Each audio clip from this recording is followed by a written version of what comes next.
আগেকার দিনের যারা ইমাম ছিলেন, যেমন আব্দুল কাদের জিলানী রহমতুল্লাহ আলাইহি, যেমন এর আগে যারা ছিলেন, আমরা আলেমদের কথা বলছি, যারা আলেম ছিলেন, যাদেরকে এখন টেনে টেনে আপনারা সুফিবাদ বানাই ফেলছেন, হাসান বসরি বা ওনারা সুফি না, ওনারা ছিলেন সত্যিকার আলেম।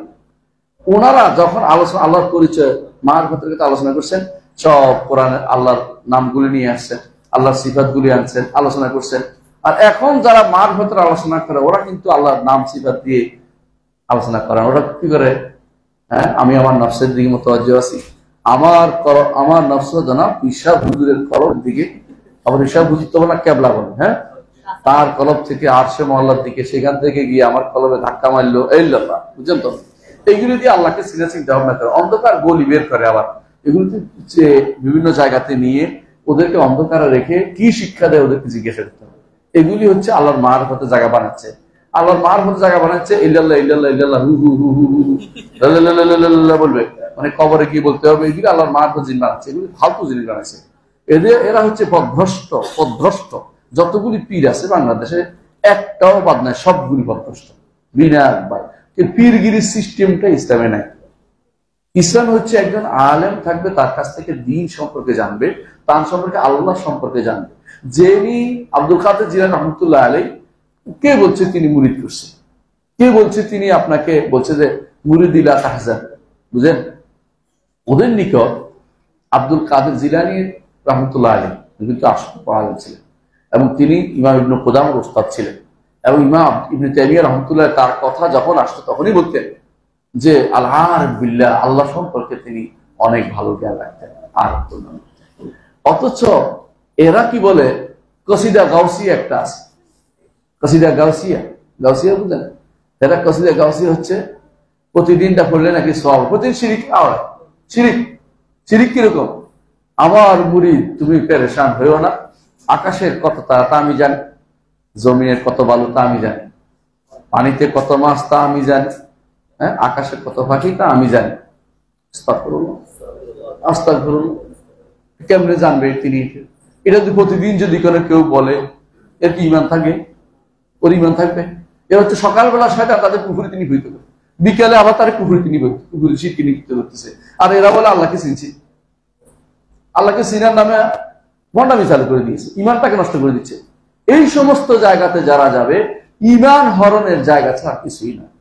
এই জন্য বর্তমান যতগুলি পীর আছে, সবুজ পাগড়ি সহ সবগুলি, যতগুলি পীর আছে সবগুলি ভণ্ড, বুঝছেন তো? সবুজ পাগড়ি ছিলেন তো?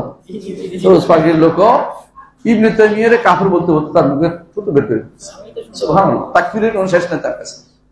আর কথায় কথায় নূর নূর নূর নূর নূর নূর, রাসূল নাকি নূরের তৈরি, এটা না বলে তার ঘুম হয় না। এই মিথ্যাচার, কত বড় মিথ্যাচার, তার কোনো শেষ নেই। রাসূল নূরের তৈরি কে বলছে? আল্লাহ হয়তো গায়েব জানে বলে, গায়েব জানে বলে তো পুরো কুফরি কালাম করছে, পুরো কাফের হয়ে গেছে সঙ্গে সঙ্গে। আল্লাহ যা জানিয়েছেন এর বাইরে জান, আল্লাহ সব জানার নাই, আল্লাহ সব জানার নাই। কিয়ামত কবে হবে রাসূল জানতেন না। রাসূল আল্লাহ তাআলা বলতেছেন যে বলুন যে যদি কোনো আমি গায়েব জানতাম তো অনেক কল্যাণের কাজ করতে পারতাম। রাসূল কি জানতে যে দাঁত পড়ে যাবে, ব্যথা পাবে না? রাসূল কি জানতেন যে উহুদের ইয়াতে তায়েফের মধ্যে তার পায়ের মধ্যে পাথর পড়ে পায়ে রক্ত থাকতে হবে? রাসূল কি জানতেন যে আয়েশা রাদিয়াল্লাহু আনহা তার উপর অপবাদ দিচ্ছে, তিনি একবার ঘরে যান, একবার বাইরে আসেন, একবার মিম্বরে উঠেন, একবার বাড়িরাকে জিজ্ঞাসা করেন, একবার আলীকে জিজ্ঞাসা করেন, একবার ওসামাকে জিজ্ঞাসা করেন, আমার স্ত্রী তো আমি ভালোই জানি, তোমরা কিছু দেখছো কিনা? ওরা বলে যে ইয়া রাসূলুল্লাহ, আপনার স্ত্রী সম্পর্কে আপনি ভালোই জানেন, আমরা কিছু বলতে পারবো না। ইয়া রাসূলুল্লাহ, উনি পেরেশান হয়ে যাচ্ছেন। পুরো মাসের পর একটা মাস তিনি রাসূলুল্লাহ কষ্টে ছিলেন। তারপর তিনি বলতে পারেন নাই। আল্লাহ তাআলা যখন আয়াত নাযিল করেছেন, ইন্নাল্লাযীনা ইউহিব্বুনাল ফাহিশাতা ফিল্লাযীনা আমানু লাহুম আযাবুন আলীম, এই আয়াতে আল্লাহ তাআলা সূরা নূর আয়াত নাযিল করেছেন যে ইন্নাল্লাযীনা ইয়ারমুনাল মুহসানাতিল মুমিনাতিল গাফিলাতিল উযনা ফিদ দুনিয়া ওয়াল আখিরাহ।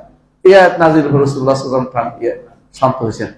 তিনি এসে বলছেন যে আয়েশা, আল্লাহ তাআলার সুসংবাদ, আল্লাহর পক্ষ থেকে যেটা আসছে এটাই, আপনি আমাকে আগে বিশ্বাস করেন, মানে ওই মধ্যে একটা ইয়া ছিল, আগে তো আপনি কিছু করেন নাই, মানে আগে করতেই কইব, আগে তো জানতেন না তিনি, বুঝলেন কথা না?